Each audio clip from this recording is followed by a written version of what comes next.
గుంటూరు జిల్లాలో విద్యార్థుల అదృశ్యం కలకలం రేపింది. చేబ్రోలు మండలం వేజండ్ల గ్రామానికి చెందిన 3 విద్యార్థులు కనిపించకుండా పోవడంతో తల్లిదండ్రులు పోలీసులకు ఫిర్యాదు చేశారు. దీంతో పోలీసులు కేసు నమోదు చేసి దర్యాప్తు ప్రారంభించారు. సాంకేతిక ఆధారాల సహాయంతో విద్యార్థులు ఢిల్లీలో ఉన్నట్లు గుర్తించినట్లు సమాచారం. వెంటనే ప్రత్యేక పోలీస్ బృందం ఢిల్లీకి బయలుదేరింది. విచారణలో వారు దేశ రాజధాని ఢిల్లీ చూడాలనే ఉద్దేశంతో వెళ్లినట్లు తెలుస్తోంది.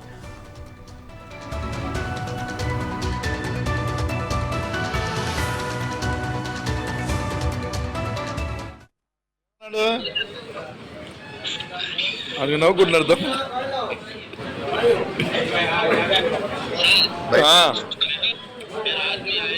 అలా ముగ్గురు మొహాలు చూపిమ్మను.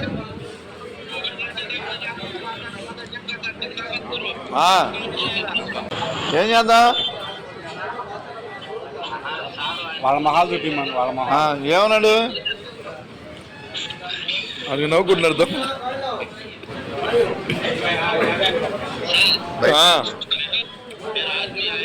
అలా ముగ్గురు మొహాలు చూపిమ్మను.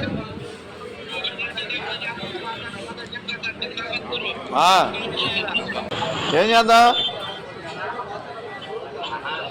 వాళ్ళ మొహాలు చూపిమ్మను. వాళ్ళ మొహాలు ఏమన్నాడు? అది నవ్వుకుంటున్నారు అదృశ్యమైన విద్యార్థుల్లో అహ్మద్, భరత్, గోపి ఉన్నట్లు గుర్తించారు. ప్రస్తుతం పోలీసులు వారిని సురక్షితంగా తీసుకురావడానికి చర్యలు చేపట్టారు. ఈ ఘటనకు సంబంధించిన పూర్తి వివరాలు ఇంకా తెలియాల్సి ఉంది.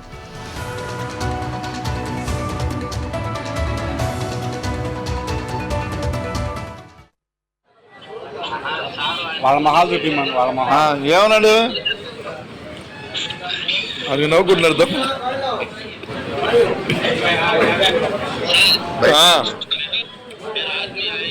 అలా ముగ్గురు మొహాలు చూపిమ్మను.